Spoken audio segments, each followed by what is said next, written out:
everyone, this is Alam sir here. Welcome to your own YouTube channel Sunshine Educare, the topper choice. Students कैसे हैं आप लोग? I hope अच्छे होंगे। Students ये हमारे इस YouTube चैनल में मेरा पहला वीडियो है। इस वीडियो में मैं आप लोगों के साथ इंग्लिश कंपोजिशन यानी राइटिंग स्किल को डिस्कस करने जा रहा हूं। ये मैं आप लोगों को पढ़ाने जा रहा हूं। बट बिफोर दैट आप पेन और पेपर निकाल लीजिए ताकि इस टॉपिक को डिस्कस करते वक्त जो भी इंपॉर्टेंट चीजें मैं आप लोगों को बताऊंगा आप उसको नोट डाउन कर सकें, जो आपको फ्यूचर में बहुत काम आने वाला है। सो स्टूडेंट, आई होप आप लोगों ने अपने अपने नोट कॉपी में हेडिंग दे लिया होगा।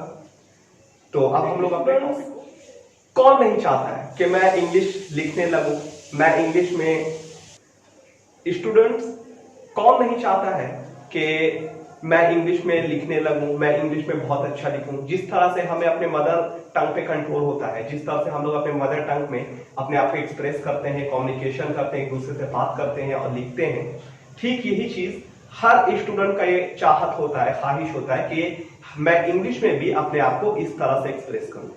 लेकिन अक्सर आप में से बहुत सारे बच्चे जब इंग्लिश लिखने लगते हैं तो कंफ्यूज हो जाते हैं, उन्हें समझ नहीं आता कि शुरू कैसे करना है। जब उनको इंग्लिश बोलना होता है तो बहुत ज्यादा हेजिटेशन का वो शिकार हो जाते हैं और इंग्लिश बोल नहीं पाते हैं। सो इसीलिए स्टूडेंट आज हम लोग इस टॉपिक को डिस्कस करेंगे या इसमें सीखेंगे कि किस तरह से इंग्लिश को लिखते हैं। इस तरह से आप लोग बोलना भी सीख जाएंगे और आपकी इंग्लिश जो है बहुत इंप्रूव हो जाएगी और आप एग्जाम में अच्छे मार्क्स गेट कर पाएंगे और इंग्लिश से आपके अंदर का डर खत्म होगा और आपकी पर्सनैलिटी बहुत ज्यादा इंप्रूव हो जाएगी। बस आप थोड़ा सा हार्ड वर्क और डिटर्मिनेशन मेंटेन कीजिए और हमारे साथ बने रहिए। And I hope and I promise you कि आप बहुत जल्द इंग्लिश लिखना सीख जाएंगे। I promise you students. So students, ये आपके सामने एक चेन मैंने ड्रॉ किया है आपको समझाने के लिए। देखिए स्टूडेंट्स, आपके एग्जाम में आपको इंग्लिश में ऐसे राइटिंग आता है, पैराग्राफ आता है, लेटर राइटिंग आता है, 120 words, 150 words, 200 words and like that. इस तरह के वर्ड्स में आपको लिखना होता है। तो अक्सर आप में बहुत सारे बच्चे डर जाते हैं कि मैं इतना ज्यादा कैसे लिख पाऊंगा, इतने बड़े पैराग्राफ को मैं कैसे लिख पाऊंगा। मैं आपको बताना चाहता हूं कि जिस तरह से ये चेन जो है वो अचानक इतना बड़ा नहीं हुआ, वो एक एक यूनिट करके बना है। पहले उसका एक यूनिट हुआ, फिर उसका दूसरा यूनिट तैयार हुआ, फिर उसमें तीसरा यूनिट लग गया और इस तरह से वो यूनिट बढ़ता गया और वो इतना बड़ा चेन बन गया।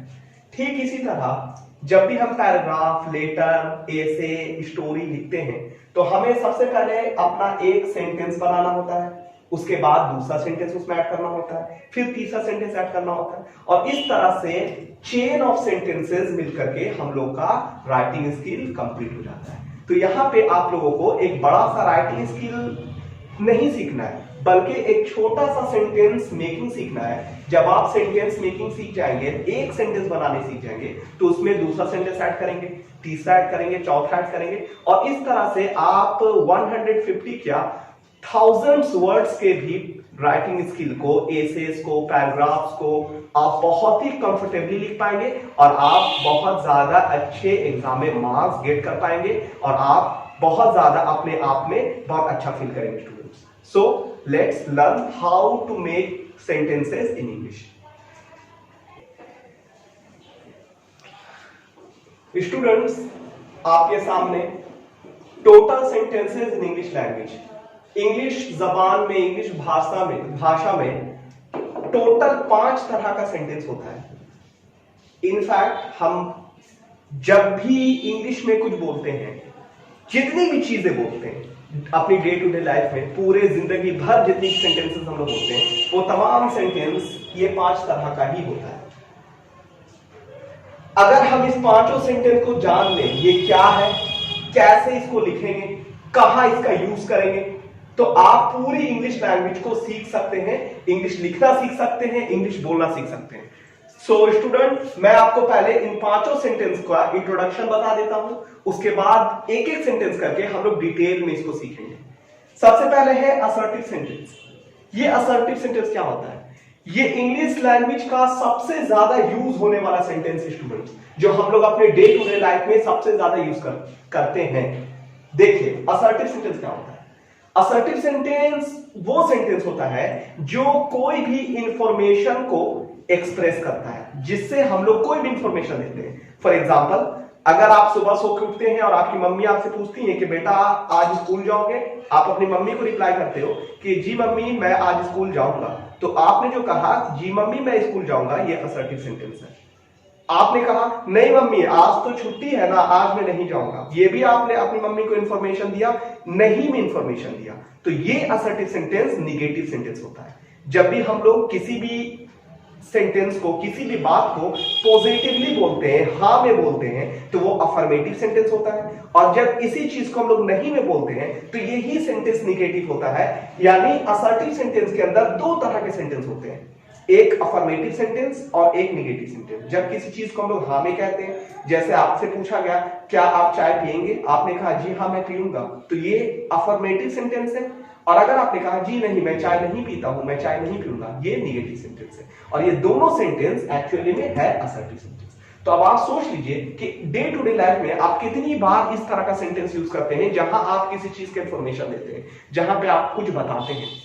राइटिंग स्किल में सबसे ज्यादा यूज यही सेंटेंस होता है, क्योंकि जब भी आपको एक टॉपिक दिया जाता है लिखने के लिए, तो आपको उसके ऊपर इंफॉर्मेशन देना होता है। सपोज कीजिए कि आपके एग्जाम में कंप्यूटर है और उसके ऊपर आपको 150 वर्ड्स का एसे लिखना है, तो आप क्या करेंगे, आप कंप्यूटर के बारे में इंफॉर्मेशन देंगे, तो तमाम सेंटेंस जो होगा वो आपका असर्टिव ही होगा। So this is the most important sentence. हम लोग अपने डे टू डे लाइफ में मोर देन 50% जो सेंटेंस हम लोग का होता है वो असर्टिव सेंटेंस होता है।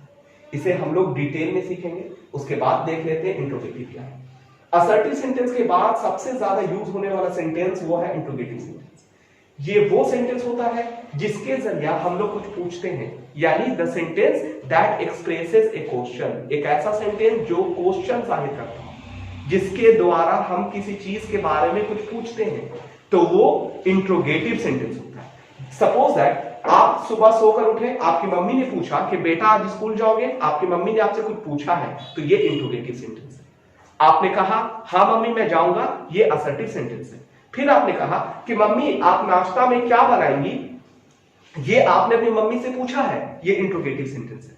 आपकी मम्मी ने बोला कि मैं तुम्हारा फेवरेट, आज मैं तुम्हारे लिए पिज्जा बनाऊंगी, ये असर्टिव सेंटेंस है। फिर आपने मम्मी से कुछ पूछा, आपने मम्मी से पूछा कि मम्मी मेरा यूनिफॉर्म कहां है, ये इंट्रोगेटिव सेंटेंस है। आपने पूछा मम्मी मेरा लंच बॉक्स कहां है, ये इंट्रोगेटिव सेंटेंस है। तो जितनी भी चीजें जो हम लोग पूछते हैं वो इंट्रोगेटिव सेंटेंस है। अगर आप इंट्रोगेटिव सेंटेंस सीख जाएंगे तो आप क्वेश्चन करना सीख जाएंगे, आप डिफरेंट सिचुएशन में किस तरह से बात पूछेंगे वो सीख जाएंगे। तो आप खुद सोच सकते हैं कि आप एक दिन में कितनी बार आपको चीजों को पूछने की जरूरत पड़ती है।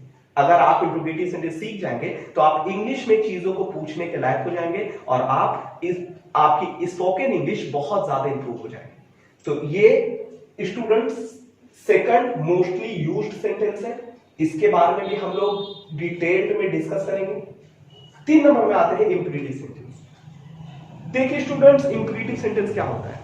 इंपरेटिव सेंटेंस उस सेंटेंस को कहते हैं जिस सेंटेंस के द्वारा हम लोग कुछ कार्य को, कुछ काम को करने के लिए दूसरों को कहते हैं। सपोज दैट आप लंच ले रहे हैं, आप खाना खा रहे हैं, आप पानी लेना भूल गए और आपको बहुत जोरों की प्यास लगी या आपको पानी पीने का आपका मन किया, तो आप अपने सामने अगर आपका कोई फ्रेंड है या मान लीजिए आपकी सिस्टर है, आप उनको कहोगे कि सिस्टर मेरे लिए पानी ला दो ना, तो आपने जो सिस्टर को एक काम करने के लिए कहा, तो ये सेंटेंस जो हुआ ये हुआ इंपरेटिव सेंटेंस। जब हम लोग किसी को कुछ काम करने के लिए कहते हैं तो हम लोग के 3 तरह का टोन हम लोग के अंदर से निकलता है। एक ऐसा टोन जो ऑर्डर वाला होता है, जैसे फादर जो है या आपके पापा आपके पास आते हैं और कहते हैं कि इतनी रात तक तुम क्यों जाग रहे हो, सो जाओ। आपके पापा ने आपको कहा सो जाओ, तो उन्होंने कुछ करने के लिए आपको कहा, क्या करने के लिए कहा? सोने के लिए कहा, और उन्होंने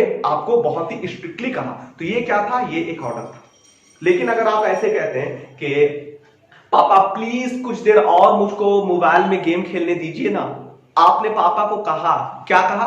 आपको खेलने देने के लिए, परमिशन देने के लिए आपने कहा। लेकिन यहां पे आपने जिस टोन का यूज किया वो टोन बहुत ही ज्यादा पोलाइट था, बहुत ही ज्यादा रिक्वेस्टिव टोन था, तो ये एक रिक्वेस्ट बन गया। जैसे आप किसी से कहें, अपने फ्रेंड से कहें कि भाई मुझको अपना पेन दो ना, मेरा पेन रुक गया है, मुझको अपना पेन दो ना, आपने रिक्वेस्ट करके मांगा, तो ये रिक्वेस्ट है। यहां भी आपने उसको कहा कुछ करने के लिए, अपना पेन देने के लिए आपने कहा, लेकिन आपका टोन यहाँ पे बहुत ही पोलाइट था, तो ये एक रिक्वेस्ट हो गया। कभी कभी क्या होता है कि हम लोग कुछ ऐसे काम करने के लिए कहते हैं जो करने से ना तो मेरा कोई फायदा होगा और ना तो कोई नुकसान होगा, बल्कि करने वाले का ही फायदा और नुकसान होगा, तो वो एक एडवाइस होता है। सपोज जैसे आपको डॉक्टर कहता है कि हरी सब्जी ज्यादा खाइए, डॉक्टर ने आपको एक चीज करने के लिए बोला, क्या बोला? हरी सब्जी ज्यादा खाने के लिए बोला। तो ये डॉक्टर ने ना तो आपसे रिक्वेस्ट किया, ना ही आपको ऑर्डर दिया, तो ये जो टोन था डॉक्टर का, वो एक एडवाइस था, जो अगर आप करेंगे तो आपको इससे बेनिफिट होगा, नहीं करेंगे तो आपको लॉस होगा। इससे डॉक्टर का कुछ नहीं फर्क पड़ेगा डॉक्टर को इससे। तो इस तरह का जो टोन में हम लोग कुछ बात करने के लिए कहते हैं, तो वो एडवाइस होता है। तो इंपरेटिव सेंटेंस में 3 तरह का सेंटेंस आता है, किसी को ऑर्डर करने के लिए, किसी से रिक्वेस्ट करने के लिए, या किसी को एडवाइस देने के लिए हम लोग जो सेंटेंस का यूज करते हैं, तो वो होता है इंपरेटिव सेंटेंस। लेकिन तीनों तरह का सेंटेंस में कॉन्सेप्ट एक ही है कि हम लोग कुछ करने के लिए बोलेंगे। अब आप सोच लीजिए स्टूडेंट्स, एक दिन में आप कितनी बार जो है दूसरों को चीजों को करने के लिए कहते हैं। अपने फ्रेंड्स के साथ जब आप होते हैं तो अपने फ्रेंड को कितनी बार आप करने के लिए बोलते हैं। आप जब अपने घर पे होते हैं तो अपने मम्मी पापा को, अपने सिबलिंग्स को अपनी चीजों को करने के लिए बोलते हैं। आप घर आते हैं, आप बोलते हैं, अपने छोटे भाई को बोलते हैं कि शॉक्स जगह पे रखो, शूज जगह पे रखो, अपने टूथब्रश के प्रॉपर प्लेस में रखो। तो आप जिस तरह से कहते हैं, तो ये सब इंपरेटिव सेंटेंस। अगर आप अच्छी तरह से इंपरेटिव सेंटेंस सीखें तो आप दूसरों को ऑर्डर देना सीख जाएंगे, दूसरों से रिक्वेस्ट करना सीख जाएंगे, दूसरों को एडवाइस देना सीख जाएंगे। तो ये तीसरा मोस्टली यूज्ड सेंटेंस है जो हम लोग यूज करते हैं इंग्लिश में अपने डे टू डे लाइफ में। इसके बारे में भी हम लोग डिटेल में डिस्कस करेंगे। चौथा है ऑप्टेटिव सेंटेंस। देखिए स्टूडेंट्स, ऑप्टेटिव सेंटेंस वो सेंटेंस होता है जो हम लोगों का प्रेयर, विश, कंप्लीमेंट वगैरह को जाहिर करता है। जैसे हम लोग किसी को दुआएं देते हैं, किसी के लिए बद्दुआएं कर देते हैं, किसी को मुबारकबाद देते हैं, तो तमाम चीज जो है ऑप्टेटिव सेंटेंस में आता है। जैसे आपका छोटा भाई एग्जाम देने के लिए घर से निकल रहा है और आपके पास आता है और कहता है कि भैया मैं एग्जाम देने जा रहा हूं। आप अपने छोटे भाई को कहते हैं कि जाओ तुम कामयाब हो जाओ, जाओ तुम्हारा एग्जाम आज बहुत अच्छा होगा। तो इस तरह के जो आप वर्ड्स का, सेंटेंसेस का जो आप यूज करते हैं अपने छोटे भाई को इंकरेज करने के लिए, आप उसको दुआएं देने के लिए जो आप सेंटेंसेस का यूज करते हैं, वो sentence optative sentence. Optative sentence भी बहुत इंपॉर्टेंट सेंटेंस है, क्योंकि हम लोग के डे टू डे लाइफ में एक ना एक मौका ऐसा जरूर मिलता है जब हम लोग दूसरों के लिए कुछ विश करते हैं, दूसरों को दुआएं देते हैं, एक मौका जरूर मिलता है। तो उस वक्त अगर आप ऑप्टेटिव सेंटेंस जानेंगे तो आप उस सेंटेंस को लिख भी सकते हैं और उस सेंटेंस को आप बोल भी सकते हैं। हम लोग इसको डिटेल में डिस्कस करेंगे। और आखिरी है students exclamatory sentence. Exclamatory sentence क्या होता है? देखिए स्टूडेंट, असर्टिव सेंटेंस सिर्फ इंफॉर्मेशन देता है, लेकिन जब उस इंफॉर्मेशन में हम अपना इमोशन को ऐड कर दें, इंफॉर्मेशन तो दें लेकिन इमोशन के साथ दें, अपने खुशी का, अपने दुख का इजहार करते हुए उस बात को बताएं, तो वो सेंटेंस बन जाता है एक्सक्लेमेटरी सेंटेंस। फॉर एग्जांपल, अगर मैं किसी का न्यू ड्रेस देख करके ऐसे बोलूं कि आपका ड्रेस बहुत अच्छा है, तो ये हुआ असर्टिव सेंटेंस। लेकिन अगर मैं ऐसे बोलूं आपका ड्रेस कितना अच्छा है इस तरह से, तो ये सेंटेंस बन जाता है एक्सक्लेमेटरी सेंटेंस, क्योंकि यहां मैंने ड्रेस की तारीफ भी की और साथ ही साथ अपना अमेजमेंट का भी इजहार किया कि मुझको आपका ड्रेस देख के बहुत ज्यादा अमेजमेंट फीलिंग हुआ, बहुत ज्यादा मैं हैरान रह गया और मैं बहुत खुश हुआ आपका ड्रेस देखकर। सपोज दैट आप अपने रूम से बाहर निकलते हैं और वेदर बहुत ही ब्यूटीफुल है, बहुत ही अच्छा है, आप देख करके खुशी से अपने हाथों को फैला कहते हैं कि वाह कितना अच्छा मौसम है। तो ये सेंटेंस क्या था? ये सेंटेंस ने ये भी इंफॉर्मेशन दिया कि मौसम बहुत अच्छा है और साथ ही साथ आपका इमोशन को भी जाहिर कर दिया कि आपको इस वेदर को देख करके बहुत अच्छा लगा है। तो ये हो जाता है एक्सक्लेमेटरी सेंटेंस। ये भी बहुत ज्यादा पॉपुलरली यूज्ड सेंटेंस है स्टूडेंट, क्योंकि हम लोग अपने डे टू डे लाइफ में अपने इमोशन को अक्सर एक्सप्रेस करते रहते हैं। जब हमें कोई अच्छा डिश मिल जाता है खाने के लिए, जब हम किसी से बहुत अच्छी बात सुन लेते हैं, जब मुझे कोई बैड न्यूज मिलेगा, तो इस तरह का सिचुएशन में हम लोग एक्सक्लेमेटरी सेंटेंस का इस्तेमाल करते हैं। एक्सक्लेमेटरी सेंटेंस राइटिंग स्किल में तो कम यूज होता है, लेकिन स्पोकन इंग्लिश में बहुत ज्यादा यूज होता है स्टूडेंट। तो इसे भी हम लोग डिटेल में सीखेंगे। तो ये 5 तरह का सेंटेंस है जो हम लोग अपने डे टू डे लाइफ में यूज करते हैं, बोलते हैं और राइटिंग स्किल के वक्त लिखते हैं। इस सेंटेंस को अब हम लोग का नेक्स्ट जो हम लोग का मिशन होगा वो ये होगा कि एक एक सेंटेंस को डिटेल में सीख लें और इंग्लिश उस तरह से लिखना भी सीख जाए और बोलना भी सीख जाए। सो स्टूडेंट, सबसे पहले हम लोग असर्टिव सेंटेंस को डिस्कस करेंगे, लेकिन आप उससे पहले इसको नोट डाउन कर लीजिए।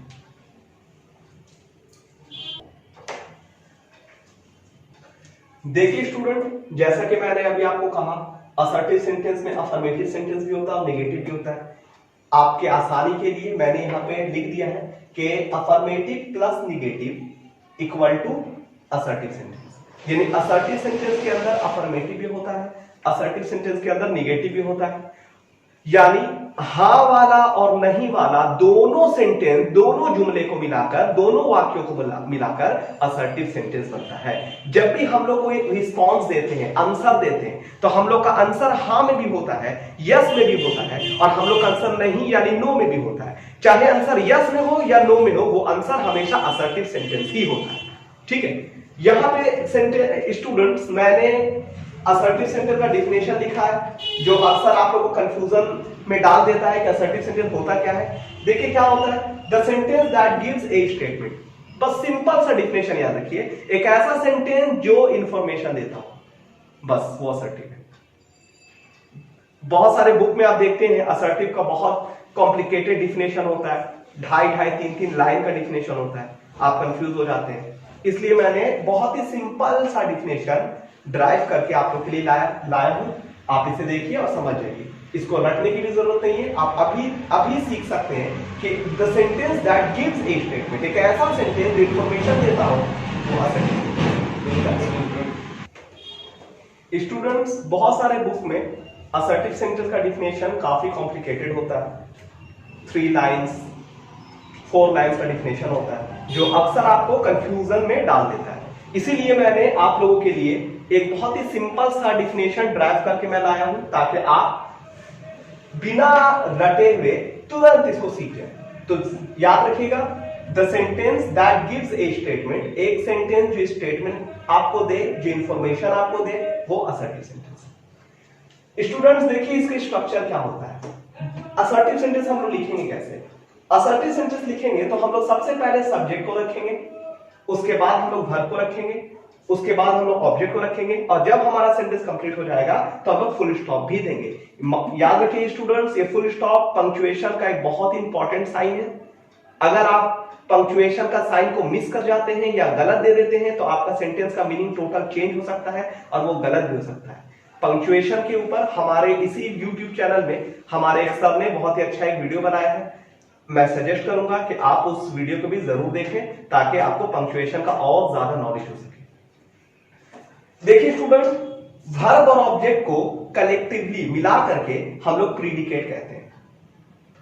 बहुत सारी ग्रामर की बुक में आपको एक सेंटेंस का डिफिनेशन या एक सेंटेंस का स्ट्रक्चर में सब्जेक्ट प्लस प्रीडिकेट लिखा हुआ दिखेगा कि एक सेंटेंस के अंदर सब्जेक्ट होता है और प्रीडिकेट होता है। कुछ बच्चे कंफ्यूज हो जाते हैं प्रीडिकेट क्या होता है। तो प्रीडिकेट एक्चुअली में वर्ब और ऑब्जेक्ट को मिलाकर कहते हैं।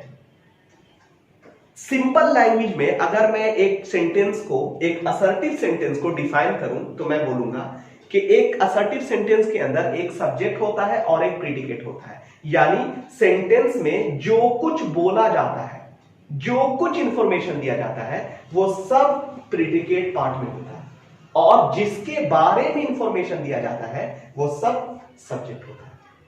अब आइए एग्जाम्पल, सपोज कीजिए कि आपको कंप्यूटर के ऊपर एक ऐसे लिखना है, आप कैसे लिखेंगे? अब आप सपोज कीजिए, आप कहिए कि आप जो भी राइटिंग स्किल, आप जो भी सेंटेंसेस बनाइएगा कंप्यूटर के ऊपर, तो आप क्या कीजिएगा? आप कंप्यूटर के ऊपर इंफॉर्मेशन दीजिएगा।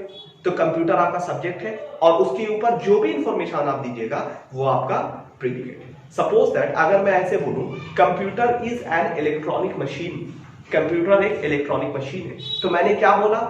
इलेक्ट्रॉनिक मशीन है। ये मैंने बोला, ये मैंने किसके बारे में बोला? ये मैंने कंप्यूटर के बारे में बोला। तो कंप्यूटर सब्जेक्ट है और इज एन इलेक्ट्रॉनिक मशीन ये प्रीडिकेट है, जिसके अंदर एक सब्जेक्ट, सॉरी, जिसके अंदर एक वर्ब इज है और एन इलेक्ट्रॉनिक मशीन एक ऑब्जेक्ट है।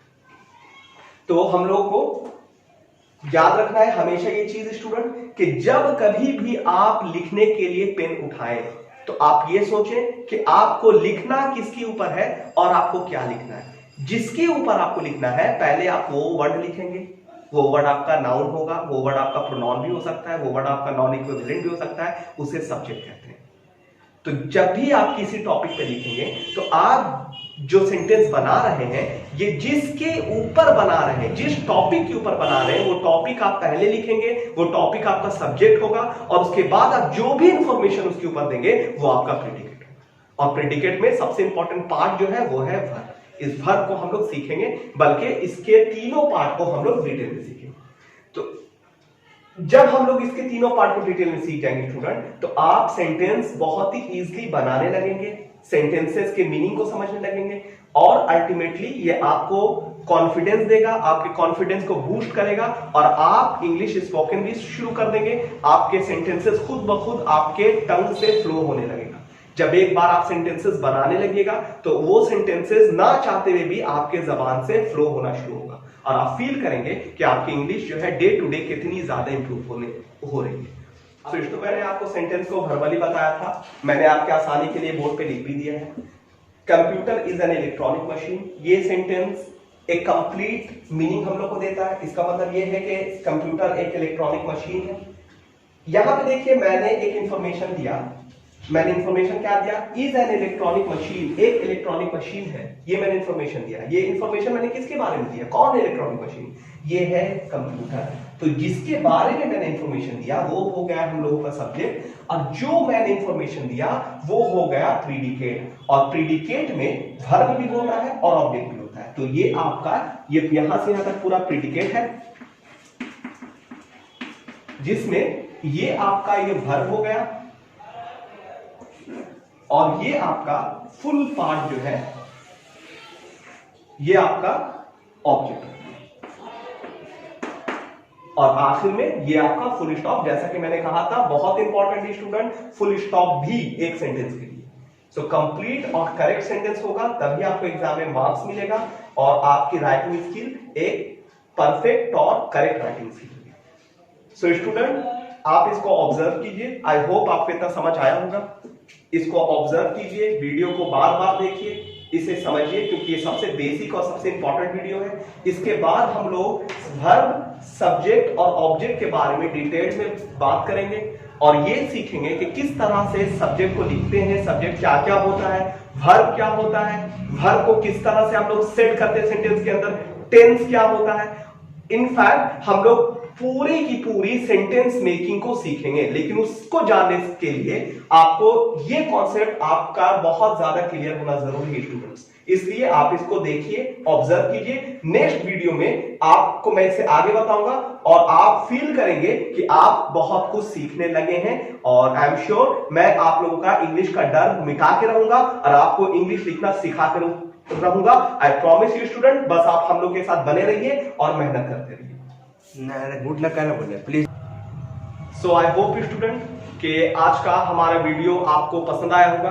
अगर आपको हमारा वीडियो ये पसंद आया है so please do subscribe our channel if you are new on this channel and press the bell icon ताकि आपको लेटेस्ट नोटिफिकेशन मिल सके और आप लेटेस्ट वीडियो देख सकें।